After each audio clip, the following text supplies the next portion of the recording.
Ciao, siamo al Palazzo Albergati, siamo qui per la mostra Timeless Time con un ospite veramente di eccezione, il fotografo di fama internazionale, Vincent Peters. Hi Vincent. Ciao. Thank you so much for being here with us.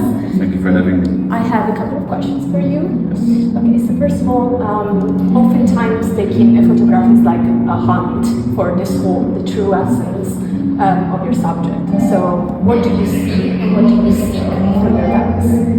You know, it's very true what you say, but you know, when you take a picture, you do it in a blink of a second. It's very quick. So I think you're not really aware of what you're doing when you're taking a picture. There's a very intuitive, instinctive part. So what's interesting about it, yes, you're looking for something, but you're not really sure what it is. And for example, when you have an exhibition like this, for me, you're kind of learning when you look at the pictures and you're thinking, I'm taking these pictures, you learn something about yourself. So you can say two things. You can say in the moment of photography, there's a conscious part and an unconscious part. You do something, but you're not so aware of it.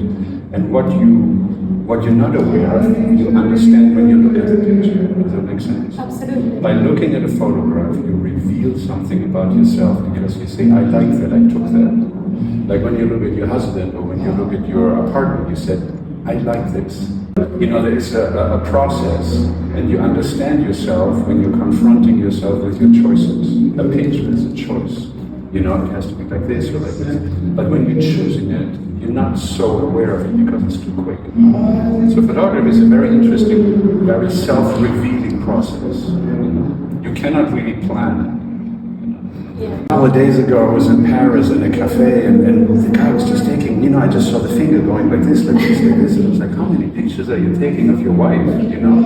But he was looking for something, but I don't think he knew what he was looking for. Something with that reveal itself to you. So in a way, you're projecting something. And when you look at the picture, then later you kind of like slowly understand. Me, I understand by walking around here. I learn about myself, you know, which is scary. Sometimes it is. But it's very truthful. That's beautiful. Thank you. So in your career, you have photographed so many incredible and beautiful people, stars, celebrities, models, and so on. Who have been the most rewarding to work with, and why? It's not easy to select because there is a very particular process, you know. When you shoot a celebrity, it's that what we just talked about, you know, that you find yourself in them, you find yourself in your picture. With a celebrity, all of us, it's very visual because a famous person is not them, it's what we think we like to be. They are a different version of what we are. We're projecting hope, desire, longing. We think we want to be like Marilyn or like Monica Bellucci. We think our life would be easier, but we don't really want to be Monica. We want to be what we think they are.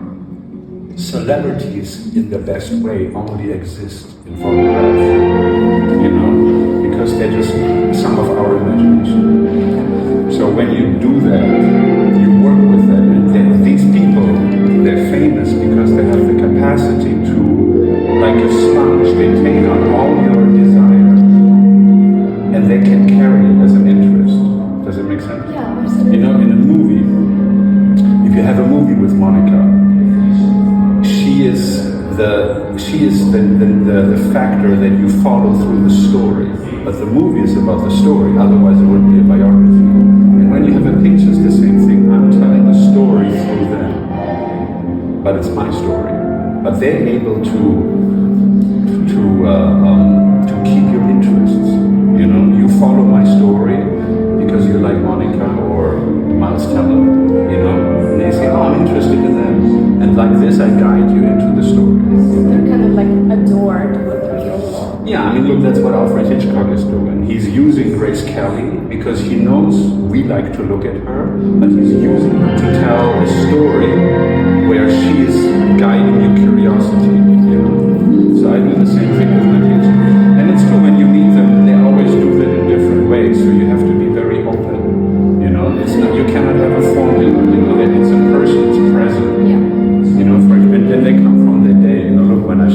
Miranda, or, you know, there's a picture here from Scarlett Johansson. Yeah. And I think that day she was pregnant, she had morning sickness as a woman, you know, it wasn't a great day for her, you know. But somehow we have to find it comes together. There's something very beautiful. You have a rhythm. The way you are, the way you talk, the way you stand there. I have a rhythm. And the light has a rhythm, you know. And in the picture, and everything goes like this, you know. And in a good photograph, suddenly the rhythm matches, just for a few seconds. The light, the person, and me. We find for a few seconds the same rhythm. And then you have a little change. And then it goes like this again, you know. And if you look at a piece of film, you know, I still shoot on film, then you see no rhythm, there's rhythm. But what's so important is that, look, the most classic difference between film and digital is that in digital there's no development. You have an immediate result, which is interesting. But if you have a development, the development in anything, in yourself, in a relationship, when you meet somebody, you need a development, you know, it needs to grow, something happens. And if you cut that off, something will be missing.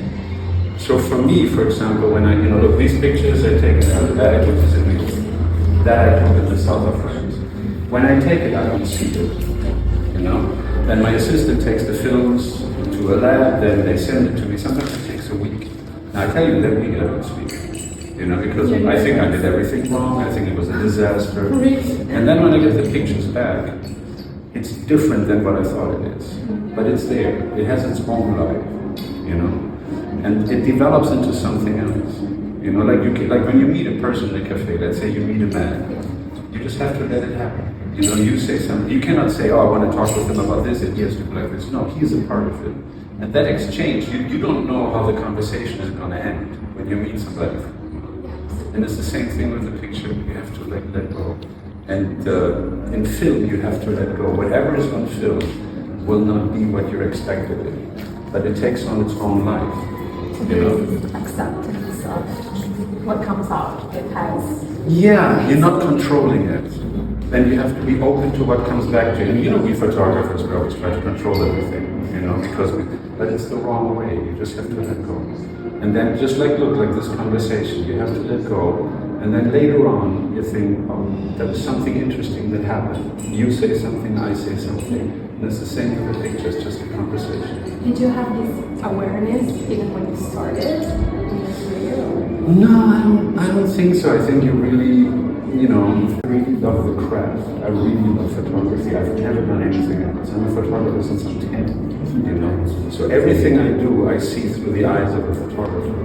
And I see that photography, obviously, with the phones, with digital, it's been a lot under attack. And then you see, you know, again, like a relationship. When you have a long relationship with someone, you've been under attack by the circumstances of life, you know? Sometimes you want to separate it, sometimes you want to beat it, you want to put the pasta in your face, or yeah, it's true. But, you know, through that, you find out what you really love in that person, or me in photography. Okay, last question. Can you give us a snapshot of what you wanted to accomplish with this exhibition, and also what you want the viewer to take away from it?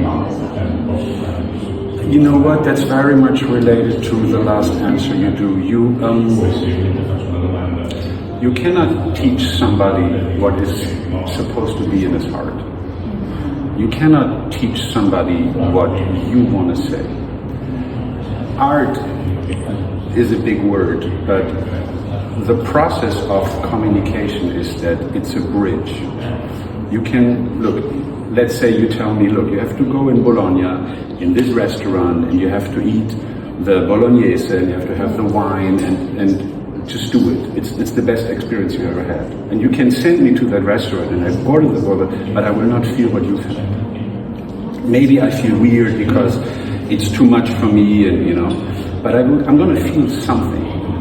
And whatever, if you have an exhibition, you cannot tell people what to feel, but you can guide them to a place they would not be if they would have stand on the street. And what they feel is their own. It's very personal. You know, when you see something, you feel something. But what it is, again, you have to let go. So you can guide them to a bridge, to a place. But what they do with that place, it's up to them. And that's the beauty of it. It's not like you have to, you know, like on Instagram and digital, when you say, oh, I really want to make this impression. You have to feel like this. You have to be amazed or impressed, or you have to think, I'm so beautiful. No.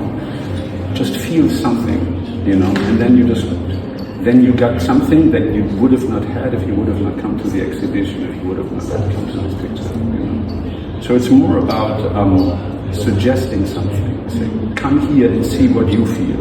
It's not, you're not going to feel what I feel, you know. Amazing. Does it make sense? Yeah, completely. Thank you so much. Grazie.